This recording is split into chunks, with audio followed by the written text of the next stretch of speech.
for the end of the conclusion of the conversation since our time is limited. So if you have no other questions, I will send you in with Lisa. Good luck. Okay, thank you.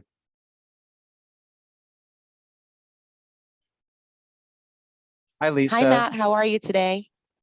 Hi, I'm good. How are you doing? Well, I definitely wish the weekend was longer, but here we are. It's going to be another week, but I'm okay. Yes, How about you? I hear you. I resonate with that sentiment. I'm doing Yeah. well, ready to kick off the week. And thanks for joining me in the office for a conversation today. I just had a couple things I wanted to discuss with you. Okay. Excellent.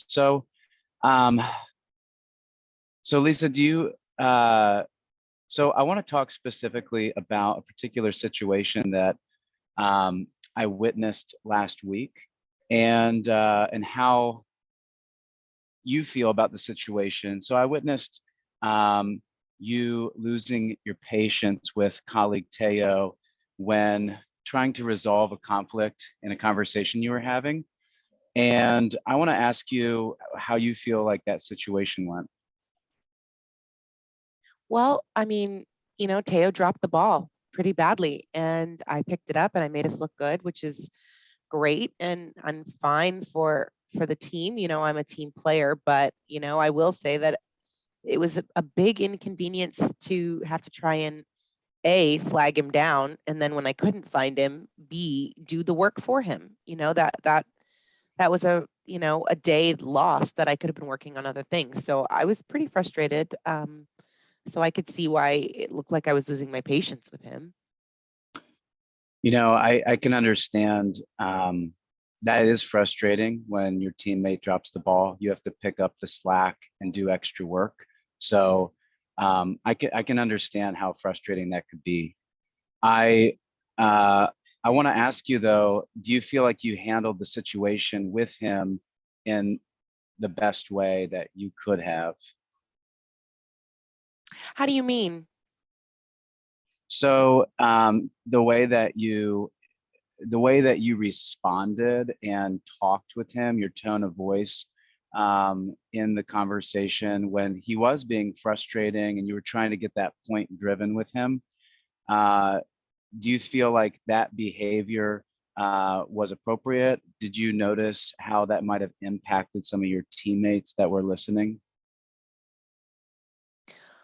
Well, I haven't really thought about that. I mean, by now that I'm a very direct person. I don't really do chit chat. I get right to the point, and I think that that's clear. I would also like to think that I'm not rude to anybody or inappropriate, but I call it like I see it, and maybe some people you know have some issues with that or don't really like that approach. So I can admit that, but I also don't know what I could have done differently. I'm not really this is who I am. I'm fair, but I'm direct.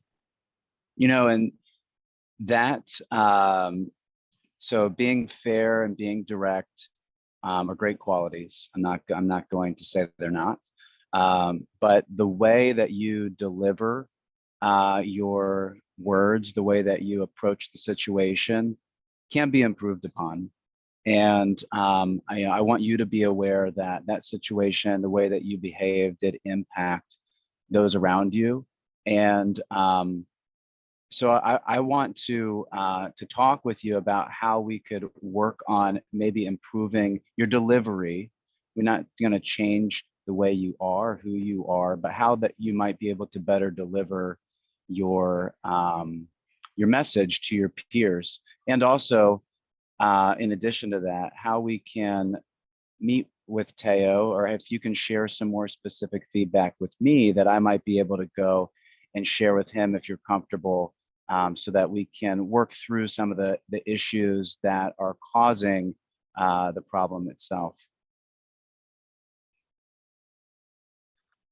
Hi, Matt. I wanted to check back in today since our time today is limited. Do you mind going through a quick reflection with me? Sure. Great. So, what's one thing you think you did well in that conversation with Lisa? Well, I looked on the cue card, it says to ask a lot of questions, so trying to- Oh, yeah. what's you're that? I'm doing the yeah. reflection, yeah. So I feel like I did a good job getting her to admit that she had delivered poorly. Yeah, I think the open-ended question that you posed to her was a good one. You know, how do you think your team members felt witnessing that conversation? That's a great open-ended question to kind of garner some empathy and help them understand how it impacts the team. Now, if you could rewind the conversation and have it over again, is there anything you would like to improve upon or do differently? Yeah, definitely.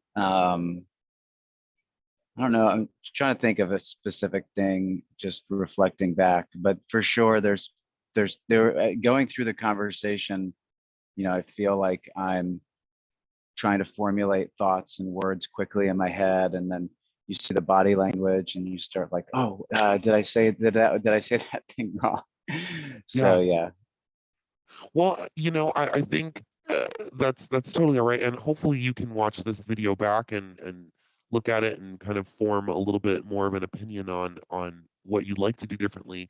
If I could offer anything, along the lines of those open-ended questions, I think a really great one in this situation, especially since you only witnessed the feedback she gave, she did witness the reasons leading up to that, is just to say, so tell me what happened with Teo. What's going on with Teo? Is there something that happened that led to Mm, that conversation? And just yeah. get her side of it. Also, it helps her feel heard. It gives you all of the information you need to kind of have a good top-down look as a leader, and helps that person working with you feel like their concerns are being heard by you. So, Oh yeah, that's really good. Yep. well, thank you so much for participating in a demo of Immersion. I hope you enjoy the rest of the conference, and I will hand you back over to Brooke. Okay, thank you. Nice to meet you. You too.